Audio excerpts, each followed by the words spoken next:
Plus का नया आविष्कार eco plus hexa power TMT इसकी प्रीमियम क्वालिटी व उन्नत जंग रोधक क्षमता दे बेजोड़ मजबूती।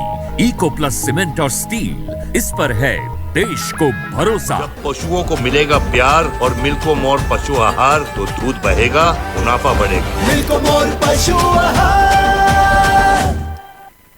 खुदी को आजमाया है तो ये अंदाज आया। तुम में भी मैं हूँ शुद्ध प्लस पान मसाला। जब पशुओं को मिलेगा प्यार और मिल्को मोर पशु आहार तो दूध बहेगा, मुनाफा बढ़ेगा। मिल्को मोर पशु आहार।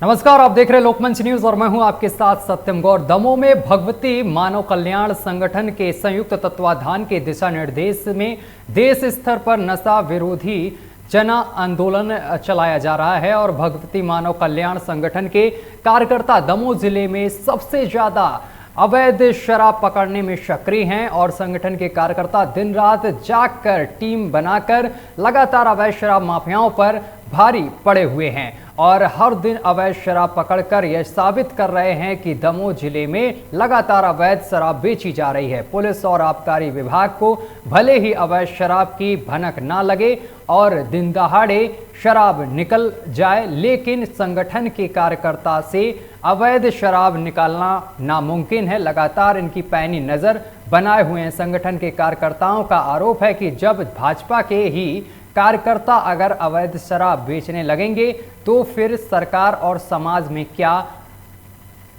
हाल होगा। और संगठन के कार्यकर्ताओं को सूचना दी गई है तो होली के दिन लगातार शराब बेची जाती है, लोग ज्यादा शराब पीते हैं और इसी कारण से संगठन के कार्यकर्ता नजर बनाए हुए थे। रात में ऐसा ही देखने को मिला है जिससे इस अवैध शराब के परिवहन में किसी पुलिस विभाग से जुड़े कर्मचारी की भूमिका स्पष्ट दिखाई दे रही है। इससे पूर्व भी दमोह जिले में अवैध शराब का परिवहन करते हुए भगवती मानव कल्याण संगठन के एक पुलिस आरक्षक को पकड़ा था। तो शराब को लेकर लगातार संगठन मुस्तैद है और लगातार ऐसे लोगों पर नजर बनाए हुए है और ऐसे लोगों की धरपकड़ लगातार कर रहा है। ये संगठन के जो कार्यकर्ता हैं वो बिल्कुल पूरी तरीके से पैनी नजर बनाए हुए हैं। तो होली के त्यौहार को देखते हुए संगठन के कार्यकर्ता पैनी नजर बनाए हुए हैं, अवैध शराब माफियाओं पर लगातार नजर रखे हुए हैं। खबर पर ज्यादा जानकारी के साथ हमारे संवाददाता निजाम हमारे साथ जुड़ गए हैं। निजाम, संगठन के कार्यकर्ता लगातार पैनी नजर बनाए हुए हैं इस दौरान।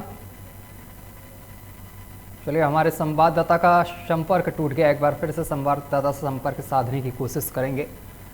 तो ये तस्वीरें हम आपको दिखा रहे हैं जो अवैध शराब पकड़ी गई है। संगठन के कार्यकर्ताओं ने ये अवैध शराब पकड़ी है।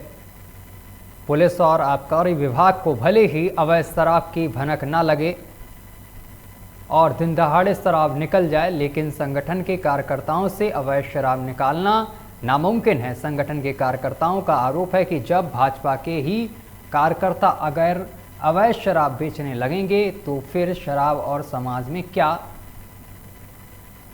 हाल होगा। संगठन के कार्यकर्ताओं को सूचना दी गई है कि होली के दिन लगातार शराब बेची जाती है, लोग ज़्यादा शराब पीते हैं, इसी कारण से संगठन के कार्यकर्ता नज़र बनाए हुए थे और रात में ऐसी ही देखने को मिला जिससे इस अवैध शराब के परिवहन में किसी पुलिस विभाग से जुड़े कर्मचारी की भूमिका स्पष्ट दिखाई दे रही है।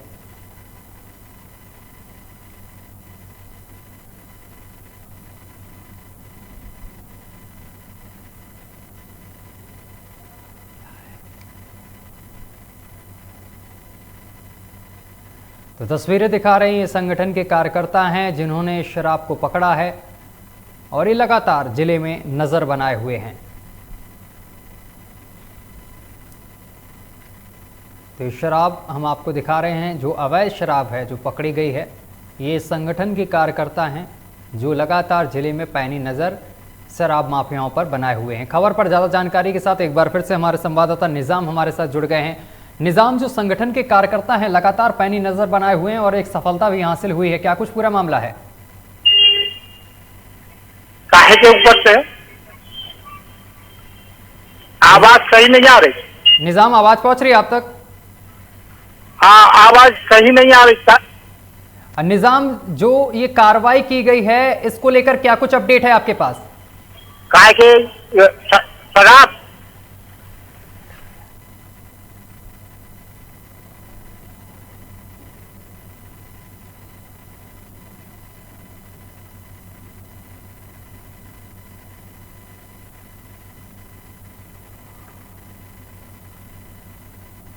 तो ये शराब की तस्वीरें हम आपको दिखा रहे हैं, अवैध शराब की तस्वीरें देख सकते हैं किस तरीके से कार्यकर्ताओं ने अवैध शराब पकड़ी है।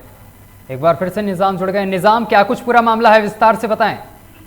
ये है कि यहाँ पर जो होली में शराब दुकानें कुछ समय के लिए बंद की गई थी और उनकी सप्लाई के लिए नेता लोग अपनी भाजपा की आड़ में इस प्रकार के काम कर रहे हैं, लेकिन यहाँ पर भगवती संगठन जो है वहाँ के लोग इन पर कड़ी नजर रखे रहते हैं और जैसे ही ये शराब लेके जाते हैं अन्य क्षेत्रों में सप्लाई करने के लिए तो ये भगवती संघ के लोग उनको पकड़ लेते हैं और उन्हें पुलिस के हवाले। तमाम जानकारी साझा करने के लिए हम आ रहे थे पेपर के चंपा से। हाँ। वहाँ पे लड़के 2 लोग शराब लेकर जा रहे थे, वो भाग गए, इन लोगों ने पकड़ लिया। अच्छा, तो आप भाजपा में कौन सा पद है आपको? महेश गुप्ता। कौन सा पद है आपको? भाजपा में कौन सा पद? कार्यकर्ता भाजपा में। अच्छा। भारत सरकार के केंद्रीय मंत्री और दमोह सांसद, आपको बताते चले कि श्री प्रहलाद पटेल के जाटा शंकर तीर्थ स्थल पर, आपको बताते चले कि समीप दमोह निवास पर होली मिलन समारोह का आयोजन किया गया। प्रहलाद पटेल दमोह सांसद, भारतीय सरकार के केंद्रीय मंत्री के जटाशंकर और तीर्थ स्थल के समीप दमोह निवास पर होली मिलन समारोह किया गया, जिसमें भारी संख्या में कार्यकर्ताओं ने हिस्सा लिया और जमकर एक दूसरे को गुलाल लगाकर बधाइयां दी हैं। तो आपको दिखा रहे हैं तस्वीरें, लगातार यहां पर कार्यकर्ता एक दूसरे को बधाई देते हुए दिखाई दे रहे हैं, एक दूसरे को गुलाल लगाकर बधाई दी है। जटाशंकर भी यहां पर मौजूद रहे हैं और जटाशंकर तीर्थ स्थल के समीप ये जो दमोह निवास पर होली मिलन समारोह का आयोजन किया गया है। एक दूसरे को रंग लगाकर बधाइयां दी हैं। प्रहलाद पटेल केंद्रीय मंत्री भी अपने आप को नहीं रोक पाए हैं, उन्होंने भी एक दूसरे को गुलाल लगाया है और नाचते हुए भी दिखाई दे रहे हैं। तस्वीरें दिखाई दे रहे हैं आपको, कार्यकर्ता भी यहां पर नाचते हुए दिखाई दे रहे हैं, जश्न मनाते हुए दिखाई दे रहे हैं। विधायक भी मौजूद हैं और एक दूसरे को गुलाल भी लगाया जा रहा है और बधाई भी दी जा रही है। होली मिलन समारोह का यह आयोजन किया गया है। हम सबका जिले भर से और जिला लोकसभा क्षेत्र से आने वाले सहयोगी मित्रों का आना। इस बीच में प्रशासनिक अधिकारी, भले बहुत से कर्मचारी होंगे जिनसे संबंध है, ऐसे बहुत सारे लोग यहाँ पर। आज मैंने बहुत लोगों की गायकी सुनी, उसमें हमारे प्रोफेसर भी है, कसादा को पहली बार सुना मैंने, पर हमारी जो पुत्री है नरेंद्र जी, उनको पंडित जी को सुनाना, ये मेरे लिए एक का तो सुन लिया दोबारा से।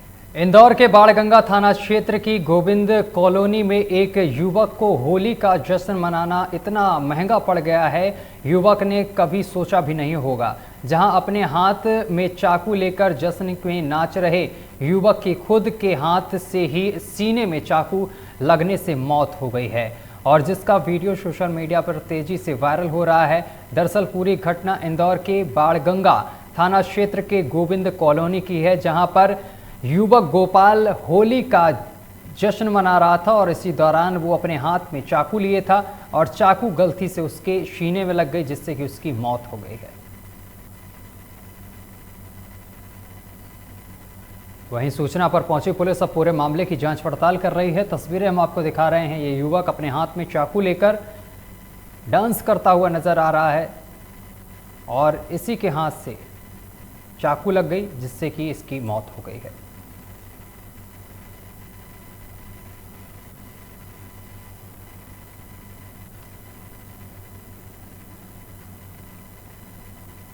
तो गाने की धुन पर शराब के नशे में धुत होकर नाच रहा था और जहां गोपाल अपने हाथ में चाकू लिए नाच रहा था और तभी नाचने के दौरान गोपाल के सीने में खुद के हाथ से चाकू लग गया, जिसके बाद तुरंत उसकी हॉस्पिटल में मौत हो गई है। इसके बाद सूचना पर पहुंची पुलिस अब पूरे मामले की जांच पड़ताल कर रही है। खबर पर ज्यादा जानकारी के साथ हमारे संवाददाता वाजिद हमारे साथ जुड़ गए हैं। वाजिद, साफ तौर पर इस वीडियो में दिखाई दे रहा है युवक अपने हाथ में चाकू लिए है, शराब के नशे में धुत है, क्या कुछ पूरा मामला है? जी बिल्कुल, मैं आपको बताना चाहूंगा, इंदौर के बाणगंगा थाना क्षेत्र का मामला है, जहां गोविंद कॉलोनी में एक युवक को होली का जश्न मनाना इतना महंगा पड़ गया, जहां युवक ने कभी सोचा भी नहीं था। वहां उसने अपने दोस्तों के साथ वो जश्न मना रहा था और जश्न मनाते वक्त उसने अपने हाथ में चाकू ले लिया और म्यूजिक के ऊपर वो डांस कर रहा था। म्यूजिक के हिसाब से उसने चाकू को अपने सीने पे लगाता गया और नशे की हालत में उसे पता ही नहीं चला कि कब वो चाकू उसके सीने में घुस गया। जब वो घायल अवस्था में हो गया तो उसके परिवार उसे तत्काल अस्पताल लेकर पहुंचे, जहां अस्पताल में डॉक्टरों ने गोपाल को मृत घोषित कर दिया। जी इस पूरे मामले को लेकर पुलिस की तरफ से क्या कुछ कार्रवाई देखने को मिली है? क्या किसी पर पुलिस शक कर रही है इस पूरे मामले को लेकर? जी, पुलिस की तरफ से पूरा प्रकरण दर्ज कर लिया गया, लेकिन वहीं उनके परिजनों का ये कहना है कि परिजन ये आरोप लगा रहे हैं कि जो गोपाल के साथ दोस्त जो उनके साथ नाच रहे थे, वो परिजन उन पर हत्या का आरोप लगा रहे हैं। लेकिन अभी बाणगंगा पुलिस इसकी जांच कर रही है और सीसीटीवी फुटेज के आधार पर और वीडियो के आधार पर पूरी जांच की जाएगी और जितने भी उसके साथी पुलिस ने उन सबको पूछताछ के लिए पुलिस थाने बुला लिया और जांच जारी है। चलिए, तमाम जानकारी साझा करने के लिए बहुत बहुत शुक्रिया आपका। बाइट दादा, मुझे तो सुबह बताया गया तभी मैं उनके घर गया। अब वो तो पोस्टमार्टम में ही पता चलेगा कि उन्होंने तो सिर्फ थोड़ा सा ही चाकू मारा। अब वो तो पोस्टमार्टम में पता चलेगा कि उनको और बाद में किसी ने और मारा कि नहीं मारा। अच्छा, क्या नाम था पिताजी का? गोपाल सोलंकी। ईपी की बात करो फटाफट ऊपर से। न्यू दुर्गानगर। क्या करते थे? सिलाई करते थे। तो वीडियो में दिख रहा है खुद मार रहे हैं? वीडियो में तो दिख रहा है, लेकिन अब उन्होंने तो धीरे से ही मारा, उनको लेके भी गए, रात को तो कुछ नहीं हुआ और तो पोस्टमार्टम में पता चलेगा कि मतलब और बार और किसी ने भी मारा है। सर, एक मर्ग हुआ है, क्या नाम है? एक मर्ग जांच मुझे प्राप्त हुई है जिसमें पीएम हेतु यहाँ उपस्थित हुआ। रात को 3 साढ़े 3 बजे रात की घटना है। होली का जश्न मनाते समय स्वयं को जो है चाकू लगने से घायल होने के। प्रयागराज के अलापुर चौकी क्षेत्र के डडिया मोहल्ले में कथित रूप से शराब के नशे में और पुरानी विवाद के चलते दोपहर करीब 2 बजे दो पक्षों के बीच मारपीट हुई और जो अस्थायी रूप से शांत हो गए हैं, दोबारा करीब 2 घंटे बाद उग्र रूप से धारण करते हुए जानलेवा हमले में तब्दील हो गए, जिसके बाद एक पक्ष से राहुल सोनकर और दूसरे पक्ष से संजय राजपूत नाम के युवकों की मौत हो गई है। इस पूरे घटनाक्रम में दोनों मृतक पक्षों से तहरीर प्राप्त कर तत्काल मुकदमा दर्ज कर पुलिस कार्रवाई कर रही है। टीज करेंगे। तो दोनों पक्षों में जमकर मारपीट हुई और दोनों पक्षों के एक सदस्यों की मौत हो गई है। सूचना पर पहुंची पुलिस पूरे मामले की जांच पड़ताल कर रही है। ये पूरा प्रकरण थाना जॉर्ज टाउन ज़िला प्रयागराज का है। इसमें पुलिस को सूचना मिली थी कि डंडिया मोहल्ले में शराब के नशे में कुछ लोगों में मारपीट हो रही है। शुरू में पुलिस यहाँ पे आई थी, लेकिन कोई विशेष बात उनको नहीं महसूस हुई, जैसा कि उनके द्वारा बताया जा रहा है। हम पहुँचे तो हम देखे तो हम अपने भाई को उठा बैठे तो ये पता क्या हुआ। फिर हम घर गए तो अपने एक भाई के भागे, देखे मेरे भाई बेली लग गया। पहले जास्टो लग गया, जास्टो बेली लग गया, बेली बता दी सकेल लग गया। हमका भाई जितना रुपया लगे लगा देंगे। पहले मेरे भाई खड़ा कर दो बा, पहले मेरा भाई खत्म हो गया। क्या नाम भाई का? राहुल सोनकर। 2 लोग को गोली। अब हम नहीं जानते, मेरा भाई एक गोली मारा है। कौन मारा? और सहारनपुर के गांव ढाकादेही में आपसी कहासुनी के बाद दो पक्षों में जमकर लाठी डंडे चले और पत्थर चले। संघर्ष के दौरान एक युवक की मौके पर ही मौत हो गई और एक महिला समेत करीब 15 लोग घायल बताए जा रहे हैं। सूचना के बाद मौके पर पहुंची पुलिस ने घायलों को अस्पताल में भर्ती करा दिया है। फिलहाल पुलिस पूरे मामले की जांच पड़ताल में जुट गई है। वहीं घटना का सोशल मीडिया पर वीडियो तेजी से वायरल हो रहा है। तस्वीरें हम आपको दिखा रहे हैं। एक व्यक्ति की मौत हो गई है और कई लोग घायल बताए जा रहे हैं। नाम विजय कश्यप है। मैं समाजवादी पार्टी से हूँ, प्रदेश सचिव हूँ समाजवादी पार्टी में। और कल मुझे सूचना मिली, कोई लगभग 5:30 बजे के करीब ये झगड़ा हुआ गांव में। कौन सा गाँव में झगड़ा? ढाका दे गाँव में। और काफ़ी मात्रा में लोग जो एससी समाज के लोग थे, वो जो भी जाता रहा उससे ही वो मार गए। जितने लोग जाते रहे, एक दो लोग गए, जैसे बेचारे छुटाने के वास्ते गए, किसी ने समझदारी की बात नहीं की, वो टोटल मारने की वो हुआ। मामला त्योहार था जी, तो त्योहार पर बाहर भी इनका वही रहता है एक, तो सब गांव में आए थे त्योहार मनाने के लिए। खेत में अपने घूमने के लिए गए थे, चल भाई खेत में देख ला, खेत में बैठ कर चर्चा करते भाई बहन की शादी है अगले महीने 24 तारीख की, और कैसे करोगे कैसे नहीं शादी सर पे है भाई। तो उसको विचार विमर्श करते हुए आए रहे थे। अब इन लोगों ने पी रखी थी दारू दूरू, और त्योहार का वो था, अब इन्होंने इनको रोका। किस जगह हत्या हुई इनकी? हाँ जी, खेत से निकलते ही सार जी। बस कारण पता चला कुछ झगड़ा था या कोई? ना कोई पिछले झगड़ा तो था नहीं जी। हमारे पास में 4 लोग आए थे। बिंदु राज कश्यप जो मृत अवस्था में थे, वो ब्रॉड डेड थे, और 3 लोग अश्विनी, प्रीतम और सुनील लाए गए थे। ये मामला ढाका देवी थाना ननोता का है। इसमें अश्विनी, प्रीतम और सुनील की कंडीशन स्टेबल है। इनका सिटी स्कैन हो चुका है, जिसकी रिपोर्ट 4-5 घंटे में आ जाएगी। है ये कल 9 बजे, रात 9 बजे इनको भर्ती कराया गया था। और संभल में सपा और बसपा समर्थकों के बीच जमकर फायरिंग और पथराव हुआ है। 5 लोग घायल बताए जा रहे हैं, कई लोगों को गोली लगी है। फायरिंग और पथराव का वीडियो सोशल मीडिया पर तेजी से वायरल हो रहा है। पूरा मामला कैला देवी थाना क्षेत्र के मूशापुर का बताया जा रहा है, जहां दोनों पक्षों में जबरदस्त भिड़ंत हुई है। देखते ही देखते पथराव और फायरिंग शुरू हो गया। जमकर पत्थर और गोलियां चली हैं। बवाल में 5 लोग घायल हुए हैं, जिनका जिला अस्पताल में इलाज चल रहा है। पूरे विवाद की 2 वजह बताई जा रही हैं। एक ओर तो जहां मामला चुनावी रंजिश का बताया जा रहा है, तो दूसरी ओर रोटी बेचने को लेकर विवाद बताया जा रहा है। छेद हो रहे इसकी छाती में। चलो दादा वाइट। ग्राम मूसापुर थाना कैला देवी के अंतर्गत आज सुबह सूचना मिली कि 2 पक्षों में आपस में रोटी बेचने के नाम पर संघर्ष हो गया है। इसमें बाद में पुलिस के द्वारा पहुंचकर तहकीकात की गई, तो मौके पर पथराव व फायरिंग का भी सूचना मिली है। इसमें पुलिस की तरफ से दोनों पक्षों के ऊपर 307 आर्म्स एक्ट और 7 CLA एक्ट के अंतर्गत मुकदमा दायर किया गया है। कुल 9 लोग पुलिस की हिरासत में हैं। दोनों पक्ष मुस्लिम समुदाय से संबंध रखते हैं, आपस में रिश्तेदारी है, और दोनों में यह ज्ञात हुआ कि सुबह रोटी बनाने को लेकर आपस में झगड़ा हुआ था। अभी गांव में पूर्णतः शांति। और शाहजहांपुर से बड़ी खबर सामने निकल कर आ रही, जहां पर आपसी विवाद में गोली चली है और गोली लगने से 2 लोगों की मौत हो गई है, जिसके बाद घटना से परिजनों में कोहराम मच गया है। सिधौली क्षेत्र के ग्राम काजीपुर का ये पूरा मामला है, जहां पर आपको पता चलेगा आपसी विवाद में गोली चल गई है और गोली चलने से 2 लोगों की मौत हो गई है, जबकि कई घायल बताए जा रहे हैं। ठीक करेंगे।